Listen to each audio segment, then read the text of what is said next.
Papa selalu ngingetin yang aku pegang sekarang, jangan pernah tergila-gila sama harta dunia. Dalam banget. Jangan pernah tergila-gila sama uang, Papa tuh selalu bilang. Terus yang ketiga tuh jangan pernah menangis sebagai seorang pria.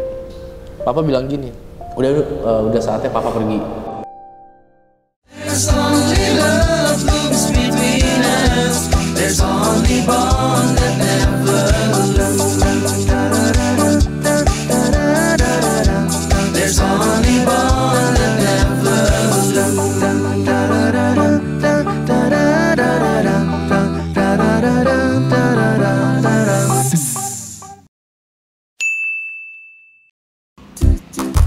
Ji, bagi minum ya? Ya. Wih, Masya Allah, pakai air mineral juga loh. Ya iya dong, gue kan sama Kia selalu pakai le mineral minumnya. Ya sama kayak gue sama Shiren di rumah, pakai air mineral juga. Sama? Iya. Tapi emang sih, le mineral itu emang terjamin bersih dan aman ya. Bismillah.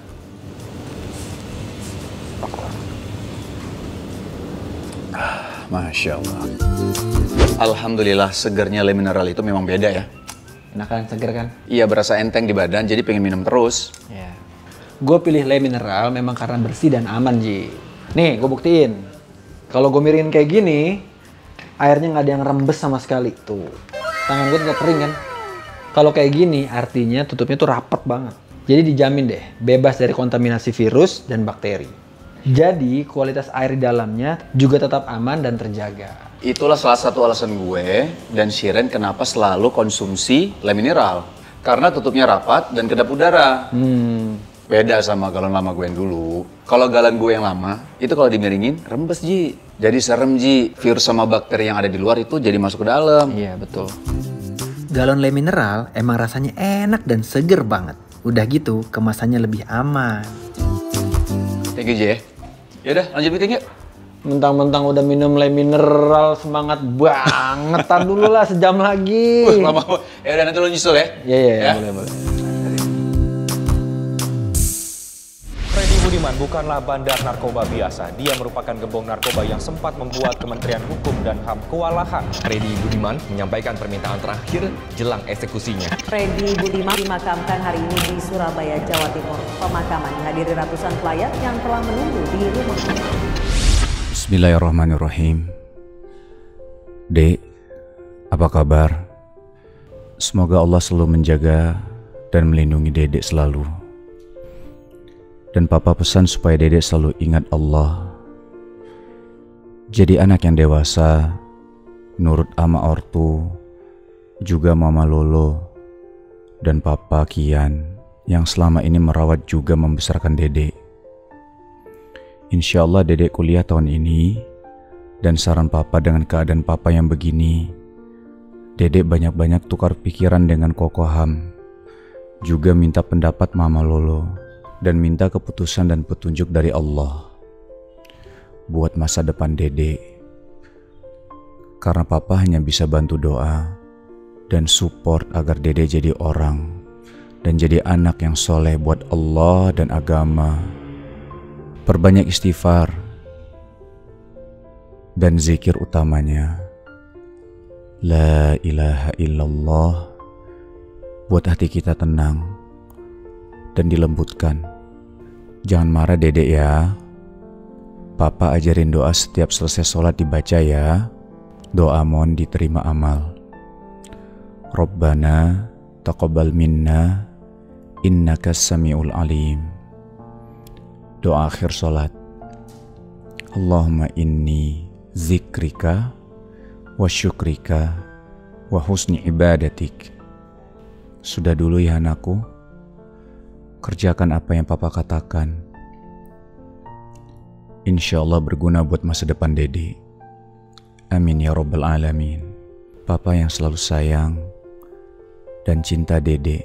Dan doanya ajarin ke Ferin dan Akbar ya. Assalamualaikum warahmatullahi wabarakatuh. Alhamdulillah teman-teman semua, hari ini kita kembali di The Sukars Family di segmen tutur kata. Dan kali ini saya biasanya bareng istri saya, ini bareng siapa ya? Lagi nggak pakai jilbab. Ji, tadi kita lihat sosok almarhum ya, Freddy Budiman rahimahullah ya. Semoga Allah mengampuni semua dosa beliau dan memperlapang kuburnya ya, menerima semua amalannya. Jadi teringat nih kalau misal kita lihat sosok beliau itu, kita ingat Ustadz Fatih Karim ya Ji ya? Iya. Ya, Ustadz Fatih Karim itu sering banget cerita tentang sosok beliau rahimahullah. Intinya sih yang kalau gua dapat ya Ji ya, cerita dari Ustadz Fatih itu adalah kalian tuh nggak pernah boleh ngejudge seseorang ya, karena kalian nggak akan tahu bagaimana endingnya. Gitu. Beliau ngomong gitu juga ya, Ustadz Fatih ya. Jadi bahasanya mau masa lalunya seperti apa gitu ya, lihat tuh di akhirnya. Karena mimpi kita semua adalah sebagai seorang muslim adalah meninggal yang husnul khotimah. Meninggal yang husnul khotimah. Makanya kan kalau misal para ulama yang pernah gue tahu Ji, jadi kalau misal di luar pernah dikasih tahu sama Ustadz bahwa salah satu doa yang nggak pernah boleh kita tinggalkan adalah Husnul khotimah. Husnul khotimah kan. Jadi misal sujud ada 3 tuh, ya muqallibal qulub tsabbit qalbi ala dini, Allahumma inni as'aluka husnal khotimah. Ini doa kita salah satunya agar kita minta dimatikan dalam keadaan husnul khotimah. Amin, amin. Dan hari ini kita memang akan banyak, mudah-mudahan bisa mengambil pembelajaran dari sosok beliau, dan kita akan ngobrol sama anak beliau yaitu Fikri Budiman. Assalamualaikum Fik. Waalaikumsalam.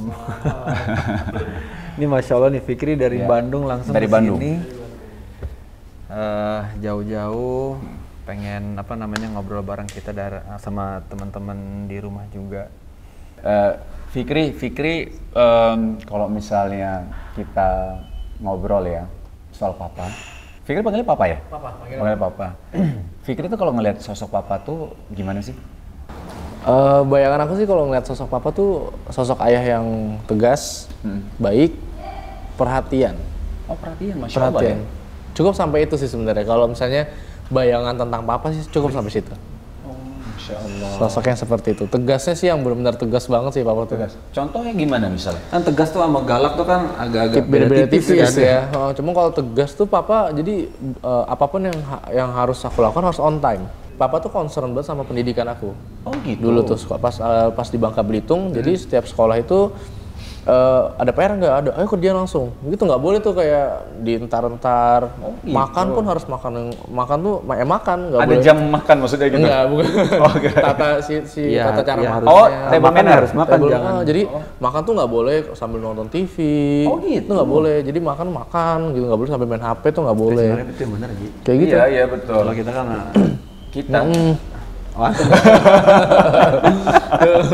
Kayak gitu sih kalau didikan papa tuh tegasnya lebih ke arah sana. Tapi deket sih sama bokap tuh deket. Deket banget sih, karena aku ngerasa kan aku terpisah sama ibu kan terpisah dari aku lahir tahun 99, terpisah 17 tahun. Beda setahun sama. Beda setahun sama ponakan lu. Aku terpisah 17 tahun, jadi dekatnya hanya sama papa gitu. Oh gitu. Dan itu ketegasan itu, disiplin yang diajarkan papa itu tertanam sama diri Fikri ya? Iya, betul. Masya Allah. Sampai sekarang jadinya. Nggak kebayang, maksudnya sosok papa, maksudnya kan selain tegas, tadi juga dibilang penyayang ya Fik ya? Maksudnya, apa yang pernah Fikri rasakan dulu? Maksudnya, karena kalau dibilang orang-orang ya, kalau misalnya bilang, ini bapaknya nih di luar tuh singa banget gitu loh. Iya. Tapi kalau udah di rumah tuh, bahasanya kalau sama anak tuh bisa bercanda, bisa ini segala macam. Apa yang pernah Fikri rasakan, Fik? Kalau sama papa tuh, maksudnya kan selain tegas ya? Papa tuh suka banget nyuapin. Oh iya? Papa tuh masanya sampai gede, sampai terakhir itu di lapas terakhir selalu disuapin makan tuh. Nggak boleh, mau makan sendiri tuh nggak boleh, harus disuapin.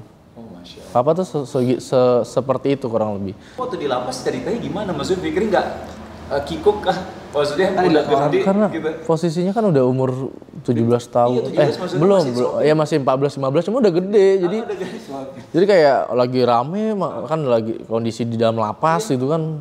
Jadi kayak ya udah lagi mau makan, udah sini bareng aja sama papa.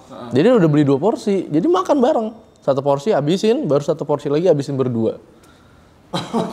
Kayak gitu. Jadi kalau kan ngerasanya mungkin oh itu apakah mungkin ini aja rasa kangen papa karena terpisah lama kan gitu. Karena kan terpisah dari aku yang kecil SD tiba-tiba ketemu lagi aku udah SMA gitu. Oke. Jadi kan mungkin apakah itu mungkin rasa kangen papa ya, jadi dia harus membayarkan seperti itu. Jadi aku ya nurut aja gitu.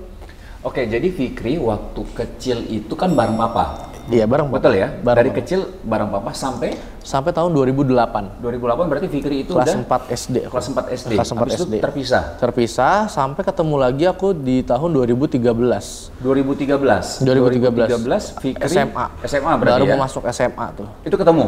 Ketemu. Ketemunya di mana? Di dalam lapas BNN. Fik, selama perpisahan itu kan 7 tahun itu Fikri tinggal di sih? Maksudnya kalau Kerjaannya ya. kerjaan atau memang papa ada di sini kan harusnya bertanya-tanya dong. Oke. Karena kan kalau misal kita dengar ceritanya memang kan Fikri berarti kan dekat sama Iya, papa betul. gitu. Iya. Sebenarnya kurang nggak nyampe 7 tahun sih, 5 tahun. 5 tahun ya? tahun berpisah itu kenapa aku sebenarnya nggak nyari? Karena papa tuh konsisten untuk menghubungi aku. Oh gitu. Setiap 1 minggu sekali itu pasti ditelepon. Oke. Ditelepon nanyain kabar gimana dan lain-lain dan Segitu perhatiannya ya, segitu tapi perhatiannya dia. Jadi aku karena aku tahu ya papa ada bisnis optik sama jual beli HP. Mikirnya papa mungkin lagi di bisnis itu karena papa selalu bilang papa lagi kerja, papa lagi bisnis kayak gitu. Selalu bilangnya itu. Seperti itu. Dan aku pun tipikal anak yang sebenarnya nggak dikabarin papa pun aku nggak nyari. Tipikal anak yang seperti itu. Jadi kayak dari kecil tuh dididik yang kerasnya seperti itu. Jadi kayak ya udah yang penting kasarnya lu sekolah ya udah nggak usah mikirin apa lu sekolah kayak Yang gitu. penting sekolah, gitu. Ya makanya nggak begitu nyari papa juga sih sebenarnya gitu. Masa sih Fik, maksudnya Fikri nggak tahu ya, mungkin karakter kan beda-beda ya. Iya. Ya kalau aku sih kalau nggak ketemu bokap sih Iya. pasti kangen gitu ya, pasti ngerasa kangen segala macam, apalagi sampai sedekat itu. Iya. Dan pernah nggak ngerasa kayak kangen akhirnya sampai ini papa kok lama banget sih, nyariin sampai gitu, kayak 5 nyariin gitu. tahun gitu loh, nggak ketemu sampai gede. Iya. Bahasanya kalau misalnya SD itu kan orang yang paling salah satu yang paling nggak boleh ketinggalan adalah ketika bagi rapot, Ji. Itu. Oh iya betul. Bagi rapot itu kan orang tua kan nganterin. Itu gimana tuh, Fik? Nggak tahu ya, mungkin karakter aku yang cuek dari kecil tuh jadi kayak nyariin tetap nyariin, cuman kayak papa nggak ada, oh ya udah seperti itu. Dan Jadi mungkin kayak- karena bokapnya juga telepon setiap minggu, jadi kayak ngerasa dekat aja. Dekat gitu. aja. Kayak nggak ngerasa nggak kehilangan gitu loh. Begitu. Dan papa tuh selalu bilang, Dede tuh harus bisa berdiri sendiri. Jangan pernah Dede tuh harus bergantung sama orang lain, harus bergantung dengan papa. Dede harus bisa berdiri sendiri. Tanpa papa, Dede harus bisa jadi orang. Kayak gitu. Jadi aku ngerasa kayak dari kecil, ya udah gitu. Aku hanya menjalankan semua kewajiban aku aja gitu ya, sekolah dan lain-lain.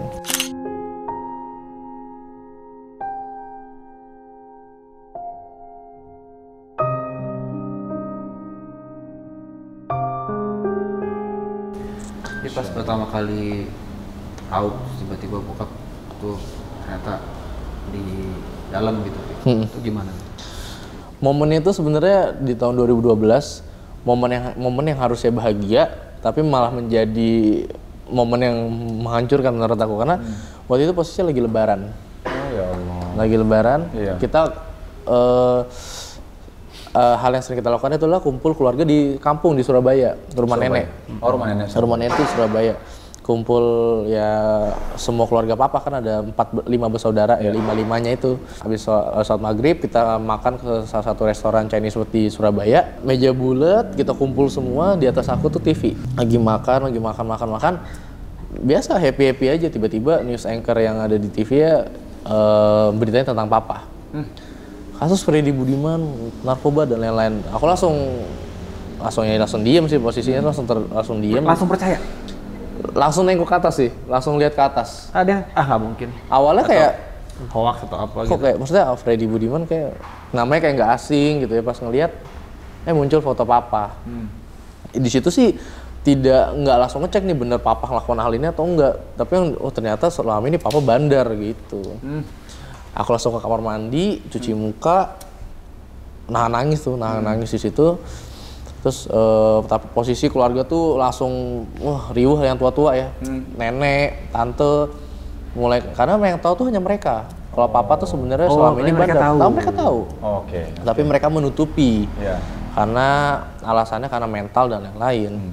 Ya akhirnya aku keluar dari kamar mandi, aku pulang, ternyata di situ udah langsung bungkus-bungkus makanan, kamu langsung minta pulang. Nyampe rumah, aku naik ke kamar lantai 2, kunci pintu, aku langsung riset tentang soal papa sendiri. via media sosial, tahu, ya. via portal berita, dan aku langsung searching sendiri siapa nih papa tuh siapa sebenarnya. Akhirnya semua tahu kayak gitu lewat TV, lewat internet. Dan di tahun itu ya internet belum secanggih sekarang kan, maksudnya belum selengkap sekarang. Akhirnya aku tahu tuh papa siapa. Baru besok paginya, itu nangis di dalam kamar tuh, nangis sendiri, semua ngetokin pintu, nggak ada yang kebukain. Ya udah. Sempat marah berapa? Sempat marah. Marah. Marah sama papa gitu. Marah sama papa enggak, marah sama keluarga karena aku ngerasa dibohongin. Iya, ngerasa dibohongin. Walaupun akhirnya aku pas pertama kali ketemu papa, aku marah juga sih, bilang kenapa papa nggak jujur kayak gitu. Kayak gitu. Apa ini dibilang sama papa? Jawaban papa apa ketika kamu bilang kenapa sih papa nggak jujur?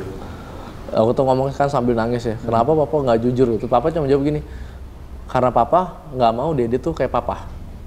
Papa mau Dede jadi orang yang di jalan yang benar, jangan seperti papa. Makanya papa memiliki jalan papa sendiri, tapi papa nggak mau jalan papa sama kayak Dede.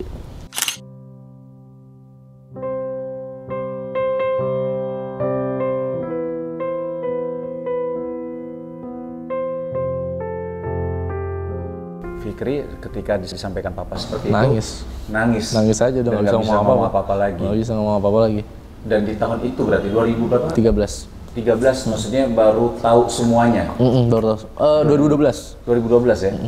2013 itu pertama kali ketemu. Karena papa kan pindah dari NK dulu tuh. Pindah dari luar Jakarta baru dimasukin ke Jakarta lagi. Itu udah vonis seumur hidup. Pada saat itu ada perubahan nggak di hidupnya Fikri ketika kan selama ini kan taunya papa Kayak di sekolah gitu. iya. Itu kan jadikan beritanya cukup besar waktu itu. Itu gimana tuh Fik akhir perubahan dan orang tahu Fikri oh ini anaknya Enggak. gitu. Enggak ada yang tahu. Enggak ada yang tahu. Nggak tahu ya? Nggak ada yang tahu. Satu sekolah aku tuh nggak ada yang tahu. Sampai SMA, sampai kuliah tuh nggak ada yang tahu. Karena aku nggak pernah ngomong. Sampai pas papa dieksekusi, aku sempat foto bareng tuh sama papa. Bertiga, aku, papa, sama kakaknya, foto bertiga. Terus ada salah satu temen tante ini minta fotonya, baru ternyata tersebar foto-fotonya itu. Barulah orang-orang pada tahu. Pas tahu, oh ternyata lo anaknya gitu. Itu pas lulus SMA kan berarti ya nggak bisa ngelak ya, mau gimana? Iya sih. Dia tetap papa aku kan gitu. Seburuk-buruknya ayah.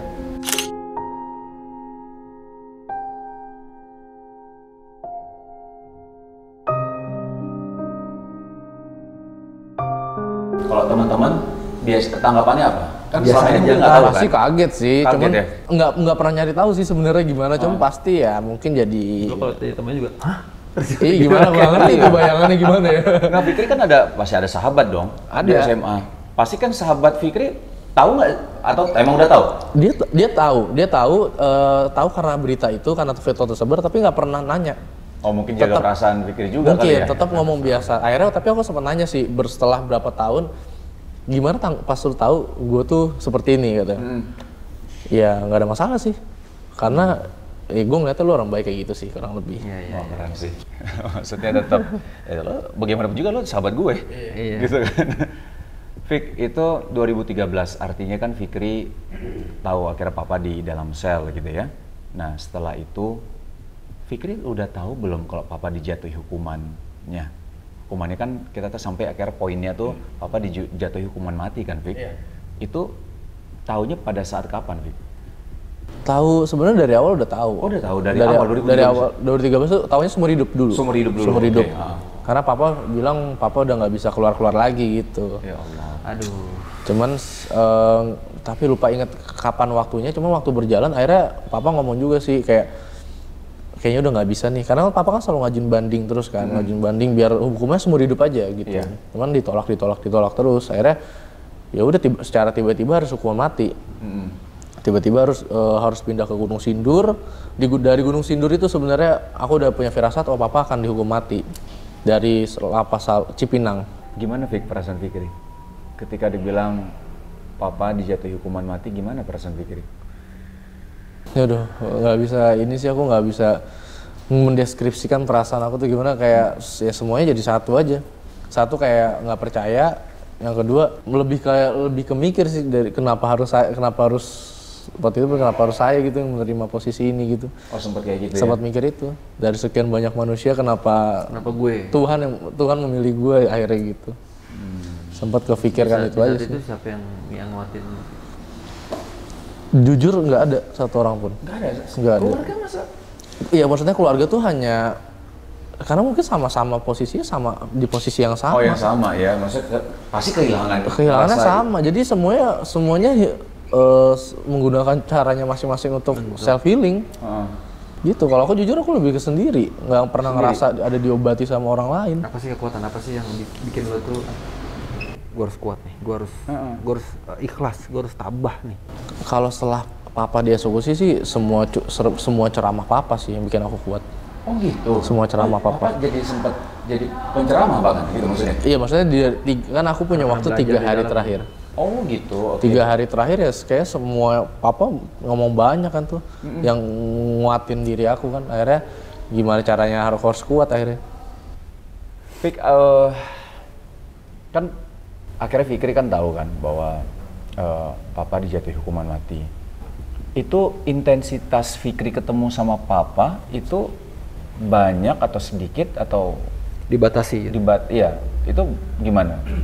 Sebenarnya kalau dari Lapas Salemba, Cipinang itu bebas-bebas aja. Oh bebas ya untuk ketemu gitu ya? Bebas Nggak maksudnya. ada jam gitu, nggak ada jam. Tetap ngikutin jam iya, visitnya, ngikut. Senin sampai Jumat, setiap hari sekali sih fine-fine aja boleh. Oh boleh ya? Boleh. Sampai akhirnya itu mulai terbatas itu ketika dipindahin ke Gunung Sindur. Oh. Sebenarnya pertemuannya bebas sih di Gunung Sindur, tapi kan jarak ya Gunung Sindur tuh di Bogor kan jauh. Sedangkan aku tinggal di BSD waktu itu. Lumayan jauh. Terus pas ketemu papa tuh yang biasanya kita ketemu langsung, ini udah dibatasin sama kaca. Oh alah. Dan ngomongnya itu via telepon kayak di film-film. Kayak di film-film ya? Bener kayak di film-film, aku ngerasa Oh juga ada tuh. di sini gitu ya? Ada. Jadi ngomongnya pakai telepon gini. Jadi kayak ya nggak nyaman sih. Nggak nyaman aja Itu makin gitu. sedih ya sih? Maksudnya natap papa di kaca Iya. terus nggak Bisa nyentuh gitu kan? Iya. Aduh. Dan akhirnya tuh kayak kalau biasa kita salim gitu ya, salim, cium, papa aku salim, dia papa salim aku juga gitu sampai cium-cium. Kalau dia cuma ya udah nempelin tangan di kaca aja begini. Kayak di film beneran. Iya, makanya aku ngerasain itu kayak duh kayak gue nonton di film nih kenapa ini kayak Buat gue. iya kayak ini nggak real banget nih kayak gitu. Nah dari situ tuh udah mulai kayak prosesnya tuh kayak oh ini kayak udah hukuman mati itu kayak gitu. Udah makin mepet nih karena udah mulai di-push nih pertemuan sama keluarganya. Fikri ngeliat perubahan dari papa nggak semenjak yang maksudnya kan hukumannya kan bukan mati itu kan memang ada waktunya kan gitu kan. Nah itu ngeliat nggak perubahan dari papa atau sering ngobrol sama Fikri, Fik kayak gini gitu ngeliat perubahannya? Ngeliat banget kalau aku jujur. Jadi papa tuh dari yang mungkin posisinya mungkin masih ini banget ya masih masih bandel banget sampai akhirnya dia hijrah tuh mulainya tuh dari papa itu dimimpin sama papahnya kakek berarti kan. Dia dimimpin kayak udah disuruh berhenti dan lain-lain. Akhirnya mulai hijrah, mulai menggunakan pakaian yang muslim. Terus mulai udah rambut tuh udah nggak dicecer, udah mulai botak gitu, rambut numbuhin jenggot. Terus tato kan papa ada tato. Itu sama papa tuh dihapus secara manual, nggak pakai laser dan lain-lain. Dihilangin. Kalau papa tuh dibakar. Aduh, disetrika berarti? Kata papa. Papa tuh ceritanya itu disetrika tangannya itu. Kalau yang punggung aku nggak tahu. Cuman yang tangan tuh jadi kelihatan kok itu tato papa itu kalau orang yang pakai laser kan bersih ya. Kalau ini ya luka jadi. Iya luka, nggak rapi gitu maksudnya. Karena kan masih dalam penjara kan. Jadi papa ngelakuin ya udah ini gue mau tobat nih. Udah beneran langsung full ya. Langsung baliknya tuh full banget. Makanya dari 2013 papa udah tobat sebenarnya. 2013 papa udah tobat. Pertama kali ketemu papa tuh udah berubah drastis. Sampai berjalannya waktu tuh semakin kuat. Dan papa pernah cerita nggak soal maksudnya secara pemahaman agama juga Fikri ngelihat perubahan papa ini banget ya, bukan hanya sebatas cara pandangnya juga gitu. Cara pandangnya, terus papa ngomong soal agama, terus ngomong juga mungkin papa ketemu sama ustadz ini itu Ngobrol nggak sama Fikri? Ngobrol, kayak gitu ngobrol. Jadi kayak di dalam tuh ada sesama napi yang dia paham agama, dia sama-sama belajar. Akhirnya belajar lagi baca Al-Quran, karena mungkin kan papa udah nggak pernah baca Al-Quran tuh. Akhirnya baru mulai belajar lagi tuh di dalam penjara. Mulai belajar lagi sampai akhirnya rajin hatam terus, alhamdulillah gitu. Masya Allah ya. Ada nggak yang diingat dari wejangan papa atau kayak nasihatnya papa waktu pas di sana? Satu sih papa selalu ngingetin yang aku pegang sekarang. Satu, jangan pernah tergila-gila sama harta dunia. Dalam banget. Jangan pernah tergila-gila sama harta di dunia. Terus jangan pernah tergila-gila sama uang. Papa tuh selalu bilang. Terus yang ketiga tuh jangan pernah menangis sebagai seorang pria.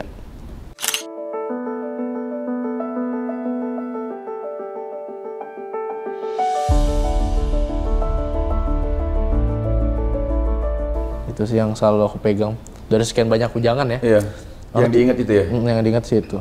Kalau kita, ya memang ini kan nasihat para guru dan para ustadz juga ya. Maksudnya kita bilang jangan pernah mencintai dunia, jangan pernah taruh harta itu di hati kamu, tapi cukup di genggaman. Karena kalau harta udah di hati, otomatis kamu akan mengejar harta mati-matian tanpa memikirkan baik buruknya, maksudnya kayak gitu ya. Tapi kalau misal di genggaman, ya udah lepas aja. Tapi kalau misal pertanyaan yang wejangan terakhir itu jangan pernah menangis sebagai pria, itu maksudnya Fikri bisa menerjemahkannya kayak gimana tuh, Fik? Jadi papa kan harusnya dieksekusi, harusnya berpisah tuh abis sholat maghrib. Setelah sholat maghrib harusnya berpisah, tapi papa minta diperpanjang waktunya itu sampai isya. Oh, biar sholat isya? Biar sampai sholat isya dulu, karena maghrib tuh papa masih puasa itu, terus sampai abis sholat isya, selama itu kan aku nangis terus tuh, nangis terus nggak pernah berhenti kan, nangis terus sampai papa bilang gini, udah saatnya papa pergi. Oh jadi waktu itu Fikri di situ? Ada di situ. Jadi hari ketiga tuh dipindahin ke dalam lapas. Ke dalam kamarnya di tempat dia tidur, kita sholat semua, papa mandi, masih bercanda tuh, papa masih bercanda, Pak, nggak usah nangis, Dede nggak usah nangis, papa nih mau ke Amerika kayak Dede, gitu kayak, karena aku pernah dapat ini kan kayak student exchange gitu ke Amerika, jadi kayak papa tuh pengen ke Amerika kayak Dede, masih bercanda kayak, ayo mandi sama papa udah lama nggak mandi, Dede masih bercanda kayak gitu, sampai akhirnya karena aku nangis, terus papa bilang gini, silakan Dede nangis sepuas-puasnya sekarang.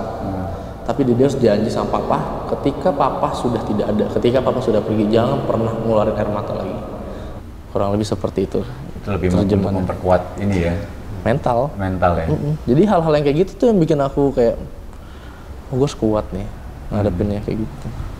Masya Allah. Fik, gimana Fik? Sekarang papa udah nggak ada ya? Terus dengan semua ini kan takdir semua, ya ini takdir. Nah, Fikri gimana? Ikhlas nggak dengan kepergian papa? Ikhlas ya? Ikhlas. Dan apa pembelajaran yang Fikri dapatkan sampai papa akhirnya dihukum mati? Apa yang Fikri dapatkan untuk Fikri dan untuk kehidupan? Aku baru banget aku tuh belajar lagi namanya arti kepedulian sama sesama. Yang sejauh ini sih aku belajar sama tentang kehidupan, aku belajar banyak. Aku baru dapat cerita juga dari salah satu orang yang nge-follow aku. Jadi papahnya itu satu lapas sama papa di Gunung Sindur. Baru banget aku upload kemarin. Jadi papahnya punya buku diary gitu. Dia cerita di situ. Dia cerita di buku diary itu setiap buka puasa dan setiap sahur papa selalu dikasih makan sama Cak Freddy tulisannya. Jadi papa tuh sepeduli itu sama orang lain. Kayak ya itu kayak dia mau sahur, dia buka puasa, papa tuh selalu bawain dia kayak gitu, sampai akhir hayatnya orang itu meninggal juga. Jadi aku belajar banyak sih arti.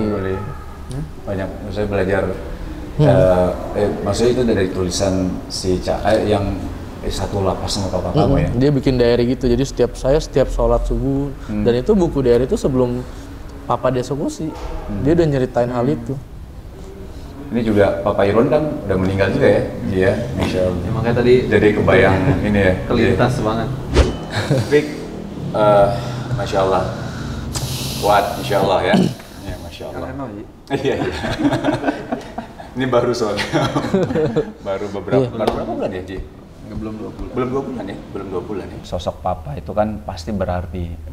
Aku juga sama bokap juga mungkin hampir sama juga kayak Irwan, kayak Fikri juga. Deket lah ya. Deket banget dia tuh bahkan kayak teman jadi.